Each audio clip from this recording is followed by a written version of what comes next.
Well, my topic for this session is on Divine Aseity and its challengers. Divine Aseity is one of the attributes of God that lies at the very core of the classical conception of God. God is conceived to exist a se, that is to say, in and of himself. He is self-existent, whereas everything else exists ap alio, through another. Everything that exists apart from God is created and sustained in existence by God. So God's self-existence implies his metaphysical necessity, but more than that also his self-sufficiency. The biblical basis for the doctrine of divine aseity can be found in such New Testament passages as John verses 1 to 3, and Colossians 1:16. In the third verse of the prologue of John's Gospel, John says, "All things came into being through him, and without him not one thing came into being." So on John's cosmology, everything that exists apart from God and the divine Logos is dependent upon God for its existence. And there are no co-eternal, self-existent, independently existing realities apart from God. Similarly, in Colossians 1:16, Paul says that Christ is the creator of all things, visible and invisible, that in him all things hold together. And these biblical expressions came to be codified in the Nicene Creed, which affirms, I believe in one God, the Father Almighty, maker of heaven and earth and of all things, visible and invisible, and in his Son, Jesus Christ, through whom all things came into being. So the phraseology of John and Paul are picked up by the framers of Nicaea and put into creedal form. Now, the doctrine of divine aseity faces its most significant challenge from the philosophy of Platonism. According to Platonism, there exist abstract objects like numbers, propositions, properties, and other sorts of abstract entities, many of which are uncreated and self-existent.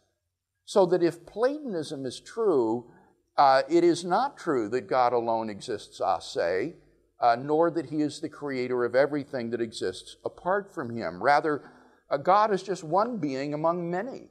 And we are left with a sort of metaphysical pluralism according to which there is no ultimate reality or source of being in God, but there is a diversity of beings which exist a se and uncreatedly.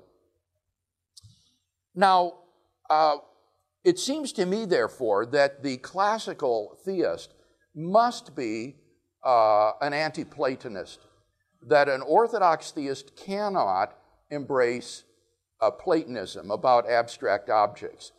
And so the question I want to explore today would be the prospects for an anti-realist position on abstract objects. Now, I'm assuming that we're talking about existence here in a metaphysically heavy sense. That is to say, that the affirmation of the existence of abstract objects is meant to say that one's fundamental ontology includes the existence of these sorts of entities. And the central challenge for those who would deny the existence of abstract objects is the so-called indispensability argument for Platonism, which is summarized by Mark Balaguer in this very simple argument. Premise one, if a simple sentence of the form F.A., like John is fat, is literally true, then the objects denoted by its singular terms exist. Or an alternative way of putting it would be if an existentially quantified sentence is literally true, then there exists objects of the relevant kind that are quantified over. 2, there are literally true simple sentences whose singular terms denote abstract objects. Or alternatively, there are literally true, existentially quantified sentences which quantify over abstract objects, from which it follows 3, therefore, abstract objects exist. And this so-called indispensability argument for Platonism, based on singular terms and existential quantification over abstract objects, is the central argument for Platonism in the contemporary discussion. Now, although the indispensability argument is widely regarded as the best Platonistic argument available, I have to say that I find it eminently challengeable, if not wildly implausible. Premise 1 represents a criterion of ontological commitment. That is to say, what are we committed to by our discourse? And that criterion, I think, is far from incumbent upon us. But if we do accept such a criterion, then I think premise 2, which seems prima facie to be undeniably true, turns out to be far from obviously true, and one that the theist is at liberty to reject. Now, since I am inclined to reject premise 1, let's first briefly consider the prospects for rejecting premise 2 instead. The principal anti-realist school which rejects 2 is called fictionalism. Fictionalism. Fictionalism is the view that statements allegedly involving either quantification over abstract objects or singular terms denoting such objects are just false, or at least untrue. Abstract objects, on this view, are merely useful fictions. That is to say, even though no such objects exist, it's useful to talk as though they did, and hence the name fictionalism. Now, the most evident objection to fictionalism is that some statements referring to or quantifying over abstract objects seem to be obviously true, even necessarily true. For example, the statements of elementary arithmetic, like 1 + 1 = 2. These seem to be necessarily, even analytically true, and their fictionalism is ruled out tout court, just simply impossible. Now, I think your attitude toward this objection to fictionalism is going to depend upon one's attitude to the devices of ontological commitment which are associated with the customary semantics that come to expression in premise 1. If with the fictionalist we are convinced that the devices of ontological commitment typically associated with customary semantics is unavoidable, then I think we shall find upon reflection that the sentences of elementary arithmetic are anything but obviously true.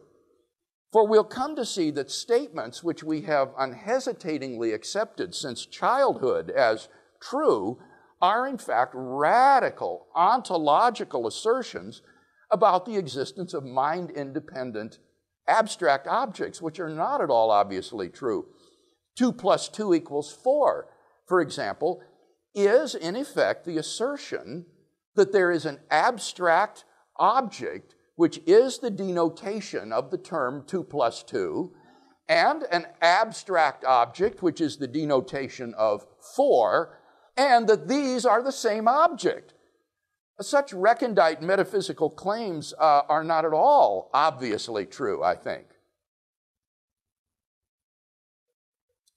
On the other hand, if we do find the sentences of elementary arithmetic to be obvious because we don't take them to be ontologically committing, then we will be led to reject the devices of ontological commitment typically associated with the customary semantics, and so reject premise 1.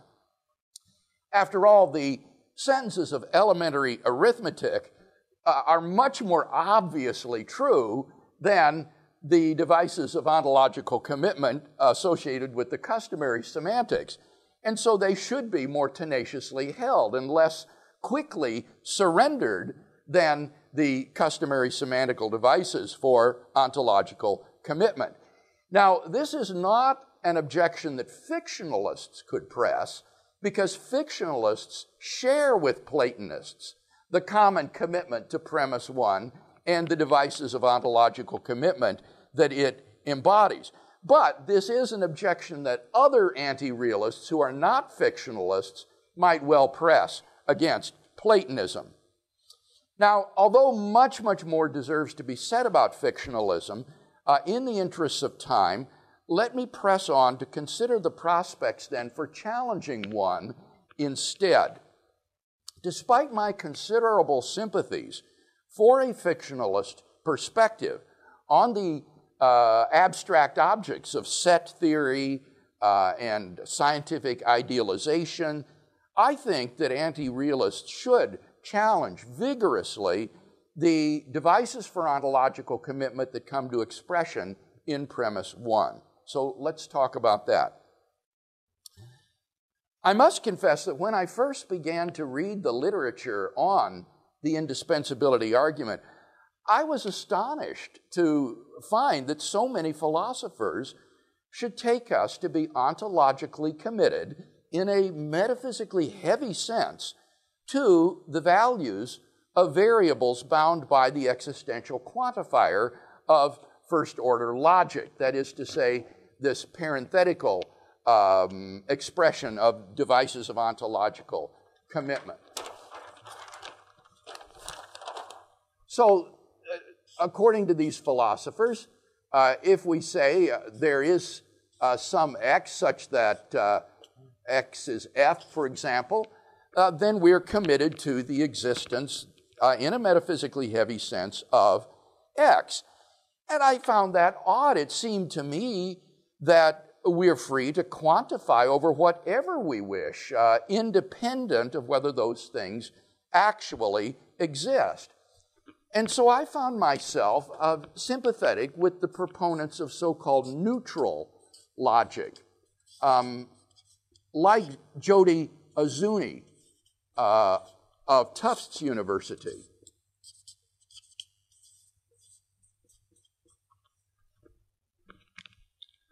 Azuni challenges the assumption that the quantifier of first-order logic implies an ontology or carries ontological commitment. On his view, the purpose of the existential quantifier is simply to facilitate logical inferences, and it can carry out that function without making any sort of ontological commitments. Azuni points out that the meaning of the existential quantifier in first-order logic is given by the informal quantifiers of ordinary language, such as there is or are. The formal quantifier is simply an abbreviation or logical notation for the informal quantifiers of ordinary language. So that if the informal quantifiers of ordinary language are not ontologically committing, neither is the first-order existential quantifier. And it seems to me very clear that the informal quantifiers of ordinary language are not ontologically committing. Consider, for example, Thomas Hofweber's list of some of the things we ordinarily say there are. Something that we have in common. Infinitely many prime numbers. Something that we both believe. The common illusion that one is smarter than one's average colleague. A way you smile. A lack of compassion in the world. The way the world is. several ways the world might have been. A faster way to get to Berkeley from Stanford than going through San Jose. A hope that this dissertation will shed some light on ontology. The chance that it might not. A reason why it might. It would be fantastic to think that the truth of these sentences, or sentences involving such quantification, would commit us ontologically to such strange objects as lacks, ways, or chances. W.V.O. Quine, who is the fount of the criterion of ontological commitment, which comes to expression in Premise 1, recognized that the application of such a criterion to ordinary language would bring with it all sorts of fantastic and unwanted ontological commitments. And so Quine limited its legitimate application only to an artificial language involving the formulation in first-order logic of appropriate paraphrases of the sentences of our best scientific theories. The problem with this restriction is that we have no clue as to how to carry out such a prescription successfully. Quine nor anybody else has ever provided even an intimation of how such a program might be carried out. Given the bankruptcy of the Quinean project, the criterion of ontological commitment becomes a wildly unreliable guide. Now, the failure of one as a device of ontological commitment obviously does not mean that we are therefore unable to make metaphysically heavy affirmations of existence. It's just that expressions like there is or are, or even there exists, in the vernacular do not force ontological commitments. On Azuni's view, ontological commitment is person-relative and context-dependent. He says, and I quote, "There are no words or phrases in the vernacular that in virtue of their standard usage convey ontic commitment," end quote. It will be contextual factors that will tip us off that the locutions are being used in ontologically committing ways. For example, the tone of voice, or saying there really exist such and such. The anti-realists, thus, I think, need no longer be concerned about the indispensability of quantification over putatively abstract objects. And I would say the same goes for singular terms. Remember, in one, it's not simply existential quantification that is ontologically committing, but also the use of singular terms in true sentences. And again, I'm astonished that so many philosophers think that true sentences involving singular terms commit their user ontologically to real-world objects. Now, by singular terms, one means things like proper names, like John or Mats, definite descriptions, like the gentleman sitting in the second row, or demonstratives, like this is made of glass, or that is made of metal. Far too many philosophers, I think, are still in the thrall of a sort of picture theory of language, according to which successfully referring terms have corresponding objects in the world. With respect to ordinary language, at least, however, such a view seems patently false. Consider the following examples of what I think are true sentences with singular terms in them that do not have corresponding objects in the world. The weather in Atlanta will be hot today. Sherry's disappointment with her husband was deep and unassageable. The price of the tickets is $10. Wednesday falls between Tuesday and Thursday. His sincerity was touching. James couldn't pay his mortgage. The view of the Jezreel Valley from atop Mount Carmel was breathtaking. Your constant complaining is futile. Spassky's forfeiture ended the match. He did it for my sake and the children's. It would be fantastic to think that all of the singular terms featured in these plausibly true sentences have objects in the world corresponding to them. And examples like this are legion. In fact, I have come to suspect that singular terms which refer to real-world objects may actually be the exception rather than the rule in ordinary language. Consider the following paragraph quoted by Michael Dummett from a London daily. Quote, "Margaret Thatcher yesterday gave her starkest warning yet about the dangers of global warming caused by air pollution. But she did not announce any new policy to combat climate change and sea level rises, apart from a qualified commitment that Britain would stabilize its emissions of carbon dioxide, the most important greenhouse gas altering the climate, by the year 2005. Britain would only fulfill that commitment if other unspecified nations promised similar restraint." Now, there's nothing unusual about such discourse.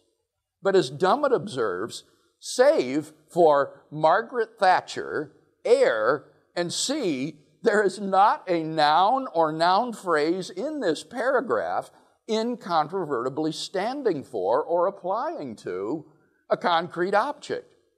Now, Dummett is unfazed about postulating objects as a reference for such terms because he has a very thin concept of existence. He's what many would call a lightweight Platonist. But those who have a more robust sense of reality, I think, will be very hesitant about augmenting the world's population so profitably with such objects. It might be said on behalf of the customary semantics that a view of truth as correspondence requires that the singular terms in true sentences have real-world objects as their denotations. Otherwise, they wouldn't correspond to reality. But this claim seems to presuppose, like the picture theory of language, that the unit of correspondence is individual words. If we take the unit of correspondence with reality to be the whole sentence, not its constituent words, then correspondence with reality does not require objects corresponding to every singular term. This insight is in line with the deflationary theory of truth, according to which, for example, the sentence, "Sherry's disappointment with her husband was deep and unassageable," is true if and only if Sherry's disappointment with her husband was deep and unassageable. There is nothing more to correspondence than that, and there's no need to search for mysterious objects like disappointments in order to make this sentence true. But what about referring singular terms? These, after all, appear not only in true sentences, but also in sentences which are not truth evaluable, such as questions or commands like, "Is the door open?" or "Shut the door." Does not successful reference, if not truth, involve the existence of objects, which are the reference of singular terms? I think not. Almost all contemporary theories of reference are actually theories about how to fix reference, rather than theories about the nature of reference itself. The unspoken assumption behind most contemporary theories of reference is the presupposition that reference is a word-world relation.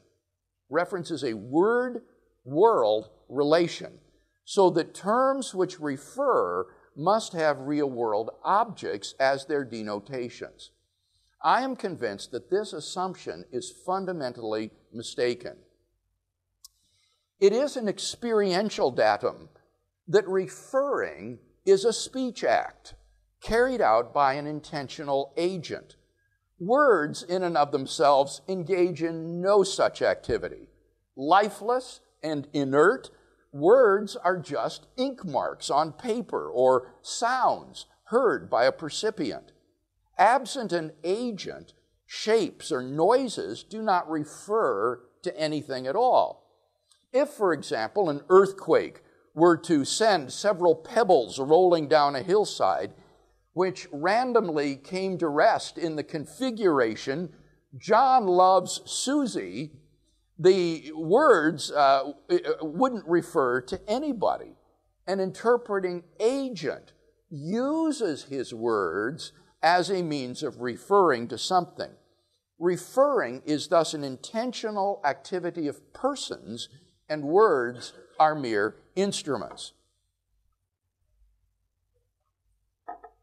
It is one of the great merits of Arvind Bove's new deflationary theory of reference that he takes seriously the fact that reference is carried out by persons who refer to things by means of their words, so that words refer at best in only a derivative sense, if at all.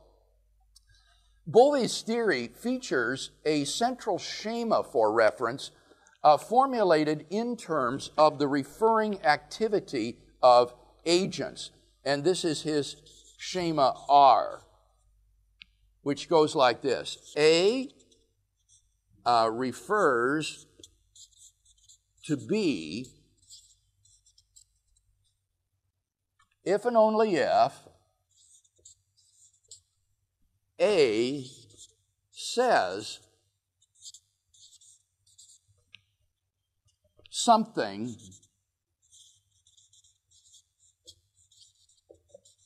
about B.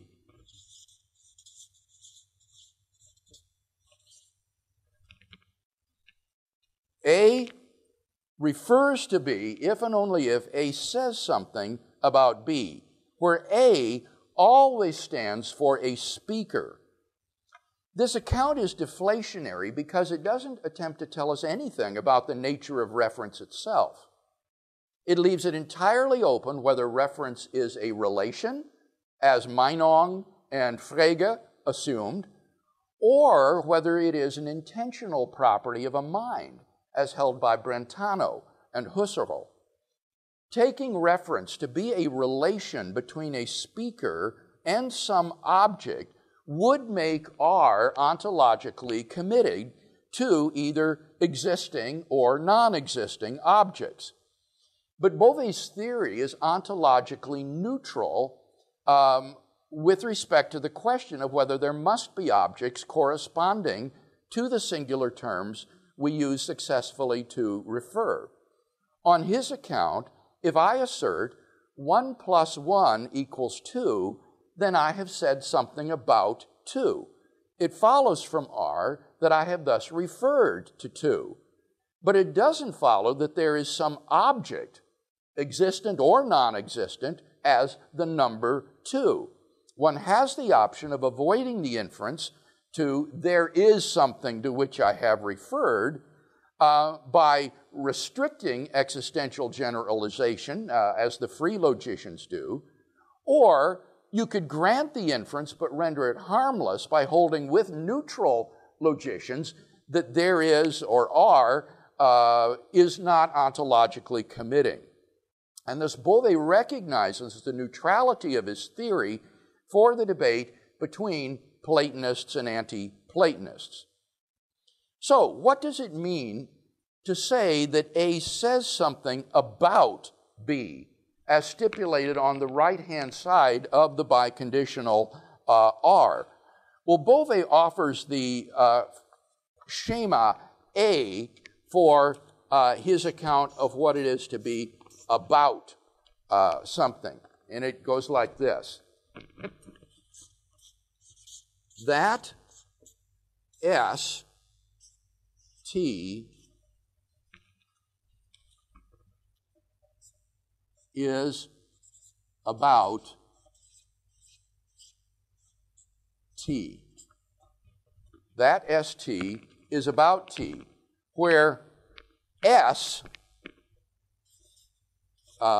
with a blank parentheses, S and then the blank parentheses, is a sentence context with a slot for singular terms. You have this sentence context into which you will plug then your singular term T. Now again, Beauvais' theory or account of aboutness is extraordinarily deflationary. It doesn't tell us what aboutness is. It just gives you a schema for determining what a that clause containing a singular term, or presumably terms, is about. So, for example, that Ponce de Leon sought the fountain of youth is about Ponce de Leon and about the fountain of youth, because the singular terms, Ponce de Leon and the fountain of youth, can fill the blanks in the sentence context, blank sought blank. There's nothing in the deflationary schema A that entails that aboutness is a relation between propositions and objects. So, if I assert Ponce de Leon sought the fountain of youth, I have said something which is both true and about the fountain of youth, as well as about Ponce de Leon, but we are not entitled to infer that there is a non-existent object like the fountain of youth, which this sentence is about. Therefore, I can say things about Pegasus, the accident that was prevented, or numbers and other abstracta, without committing myself to there being objects of which I am speaking. Accordingly, successful reference does not entail that there are objects to which one is referring. Reference alone will not yield ontology. Conclusion. I haven't tried to argue for the truth of an anti-realist perspective on abstract objects. Rather, I've simply tried to argue for its viability. I would be delighted if some philosopher could succeed in showing the viability of other alternative views on abstract objects. But what classical theists cannot do, I think, is accept Platonism, for it fatally compromises the doctrine of God. To meet the challenge to theism raised by Platonism, all one needs to do is offer a viable alternative that does not involve the existence, in a metaphysically heavy sense, of objects which are uncreated by and independent of God. And I hope to have shown that by denying one, one has offered such an alternative. Thank you very much. Okay, the question was, if you adopt this view, what is going to be the implications for the classical concept of the correspondence theory of truth? I think that so long as we don't think that the unit of correspondence is individual words, there isn't any problem in having a correspondence theory of truth. If we think of the unit of correspondence as whole sentences, then, as I said, to say there's a lack of compassion in the world is true if and only if there's a lack of compassion in the world. And that seems to be right, but that doesn't commit you to there being such a thing as lacks in the world, that there are objects called lacks that actually exist out there mind independently. So I think that we need to get away from this picture theory of language where each word in the sentence is somehow a picture of the world, and have a view that thinks of whole units of meaning, like sentences are the unit of correspondence. And then it doesn't seem to me that you have to abandon correspondence at all. Well, that just is to accept, one, if you think that that's true, that you can only quantify over things that exist. And that leads people like Van Inwagen to think that fictional characters exist, like Sherlock Holmes or Hamlet. And what I would say in response to that is, if you think that fictional characters are the creations of their authors, that it's Sir Arthur Conan Doyle who created Sherlock Holmes, then that kind of abstract object isn't a problem for theism. You can accept that. It would be the case, or the problem arises when you get objects that are uncreatable. Yes, or even worse though, uncreatability would be the problem. And here one has this familiar bootstrapping objection with so-called absolute creationism. For example, take properties. In order to create the property of being powerful, God would already have to have the property of being powerful. And so you're caught in a vicious circle that in order to create certain abstracta, they already have to exist. Now with others that are contingently existing abstracta, like, say, fictional characters, if that's what you think, that's not a problem, it seems to me. So the real problem here, in one sense, and Ben's question highlights this, it's not really Platonism or abstract objects per se that's the problem. It's uncreatability that is the real problem here. Quine thought that singular terms could be collapsed into existentially quantified sentences. He accepted Russell's theory of descriptions, according to which singular terms, or sentences involving singular terms, are really disguised definite descriptions. But I think that view is widely rejected today. And so as a result, you in a sense have two independent criteria of ontological commitment, either existential quantification or the use of singular terms in true sentences. And so when I analyzed this or responded to it, I offered a response to each. Having dealt with existential quantification, I didn't just dismiss singular terms, but I went on to talk about Beauvais' theory of reference, which is deflationary and neutral, so that it would allow us to have referring terms in true sentences without there needing to be objects. But the arguments are independent of each other, that's true. The most obvious solution to the problem of Platonism is to adopt what's called absolute creationism. And this is a view that was defended, back I think in the 1980s by Tom Morris when he was still doing philosophy.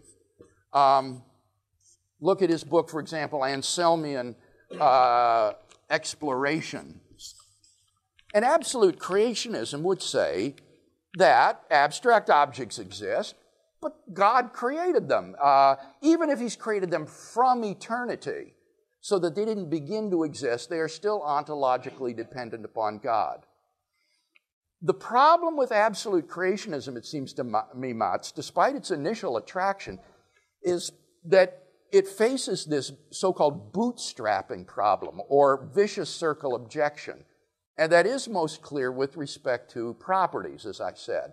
That in order to create certain properties, God would already have to possess the property. So to create the property of being powerful, He would already need to be powerful. Otherwise, He couldn't create anything. So there's a vicious circularity there that I've yet to see how to get out of. An exception for those properties that are grounded in God's nature, and those that are not are created. Yeah. Well, it seems to me that that would be a very ad hoc sort of move intended to try to save Platonism. There isn't any distinguishing feature of these properties that would cause you to think that. And it would also, I think, Mats, undermine the whole, what my colleague J.P. Moreland calls the ontological assay that the Platonist wants to give of things. J.P. says when you give an ontological assay of some object, you give an account of it in terms of a substance, and then the properties that it exemplifies. And the brown dog exemplifies the property of brownness, which is some abstract object beyond space and time. Or the fast runner is a substance which stands in this relation of exemplification to this property of being fast, which is an abstract object beyond space and time. And once you compromise that by saying that God can be powerful without being a substance that stands in relationship to some abstract object, power, you completely undermine the whole rationale for Platonism by abandoning its ontological assay. In effect, you become a nominalist when it comes to God. You're saying God can be powerful without exemplifying the property of being powerful. So what's the whole point then of Platonism? You've cut its nerve, I guess, by adopting that sort of move, I think.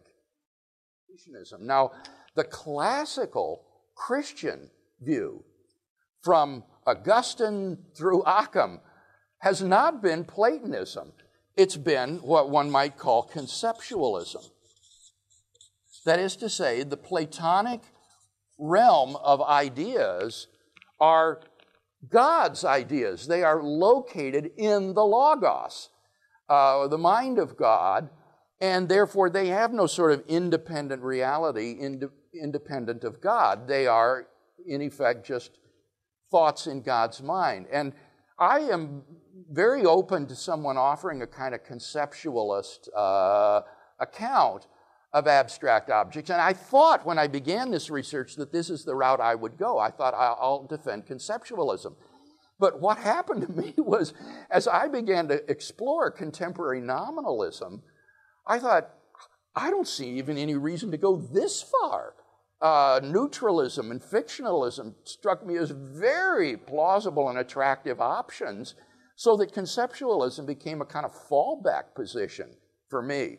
But I'm very skeptical about the devices of ontological commitment that are typically offered. And I'm also skeptical that when we refer to such things, if we do mean they're real objects, that these sentences are true. I'm very sympathetic to a fictionalist take on set theory. For example, I think sets are just products of the human imagination, that we're just invited to imagine or make believe that the axioms of set theory are true, and then we can deduce what would follow from that. But I don't see any reason. Yeah, properties similarly could be make-believe. You just adopt the language of speaking of properties as sort of make-believe, and it's not really true that the dog has the property of being brown. It's just a brown dog. That's all. There's a brown dog, that's right. But you don't need to cash it out in terms of exemplification of properties. Now, you can talk that way if you want. It's useful to have property talk, isn't it? I mean, it's convenient, it's simple, but one would recognize that one is just speaking make-believe here. It's fictional.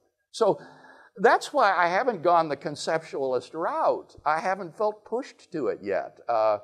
It seems to me that the resources available through various nominalistic views haven't been exhausted yet. And so there's no need to go to conceptualism yet. Jeff Brower and Michael Bergman at Purdue did a paper a number of years ago on this bootstrapping objection.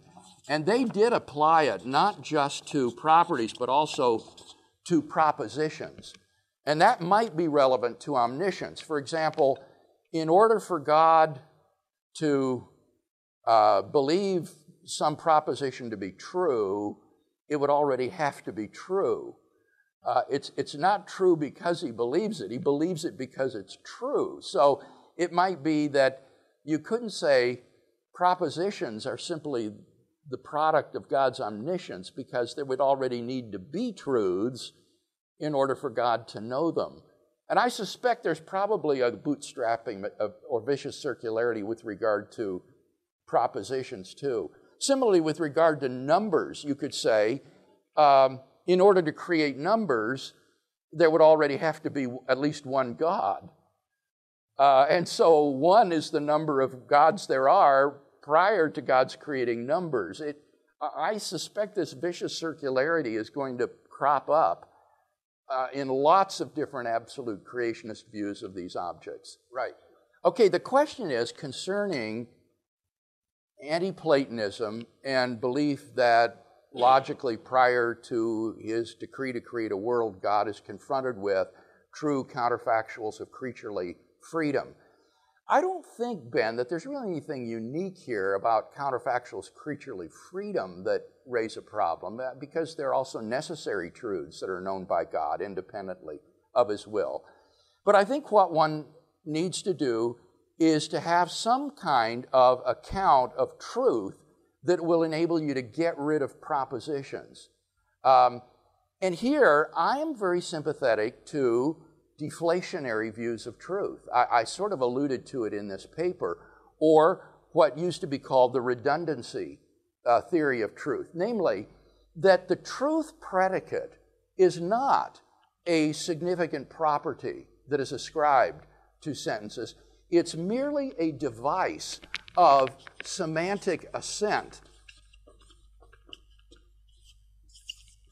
so that when I say, for example, Hitler was an evil man, I can semantically assent by saying it is true that Hitler was an evil man. And this device of semantic assent is useful in making blind truth ascriptions, where we don't know the content of the proposition that we're asserting to be true. For example, everything the Pope said was true.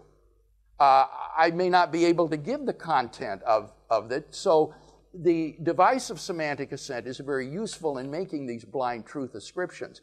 But in fact, on this view, although this sounds radical, truth isn't really a substantive property that is possessed by things. It's merely a device of semantic assent, and rather than asserting these statements, it is true that, you can just assert the proposition itself. So you don't need to say that there are true counterfactuals of creaturely freedom, or that it's true that if Peter were in C, he would do A. That is to semantically assent. You can just simply say that if Peter were in C, he would freely do A, and just decline to semantically assent and speak of truth. And if this deflationary view of truth is correct, then I think it's going to eliminate the need for these propositions as truth bearers or truth vehicles, because truth isn't really a significant property.